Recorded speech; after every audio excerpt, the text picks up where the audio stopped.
When I was growing up in India, it was primarily a rural country. At the age of 11, my family started a shoe shop. Our family met every night to talk ideas. We earned the trust of the customers coming from the various villages. We had repeat customers, and to this day, their descendants come to my shop. My nephews today run that shop, and they now have 2 more shops in the same town. As I look back, having taught at Harvard, at Columbia, at Wharton, at Duke, at Northwestern, and having worked with some of the most famous CEOs in my life, I come to the real conclusion that I learned my first important lessons in business from that shoe shop. Those lessons are permanently etched in my DNA. I learned how important the simple concept of cash flow is. Without money coming in the door, we knew our business would fail. I discovered how keeping the cost of selling shoes low would yield higher profit margins. I saw that by moving the shoes out of the shop faster, with better velocity, more money could be made. I understood that by growing responsibly, both in size and market share, my family's shop could serve more customers with better care. In fact, we achieved dominant market share in 2 years. And knowing the customers inside out, what kind of shoes they liked, when they needed them, that knowledge is critical for any business owner. What are the building blocks of running a business successfully? Cash generation, profit margin, velocity, business growth, and customers. It doesn't matter if they are a for-profit business or not for profit, a government organization or a charity. Every leader needs to understand these building blocks. This seems like common sense, but common sense is very uncommon. Most business leaders forget how they make money. First, there is cash generation. If you don't have more cash coming in than cash going out, your business will fail.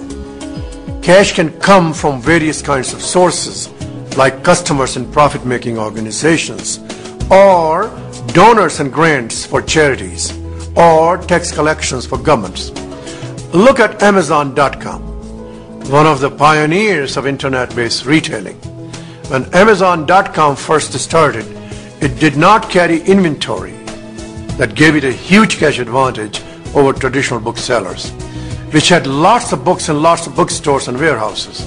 Amazon.com generated cash, which it used for marketing, generating even more cash. Then there is profit margin. Companies that do well always pay close attention to margins. Microsoft has nearly 90% gross margin. I like that kind of business. Even non-profit companies still have a type of money-making model. Take a museum, for example. Money rules every decision an organization like this makes. How many people they can serve, how many pieces of art they can buy or restore, what kind of exhibits they can host. Do they raise admission prices? Do they cut costs? When non-profits pay attention to these factors, as if they were a profit business, they can use the money they can make to further their social purpose. Good. Fourth is growth. You should pursue growth in ways that support your money-making model. Can you grow revenue without growing profit? Yes, but it drains the lifeblood out of your business. For example, there was an entrepreneur who built a business installing beverage equipment at restaurants. He borrowed money to make the installations, and the margin on the ingredients he sold was so slim that it didn't even cover the interest payments on the borrowed money. And yet he was obsessed with growth. He grew the business quickly, but soon the outflow of cash outpaced the inflow of cash into the business, and the company went bankrupt. Again, growth is as good as it's done profitably.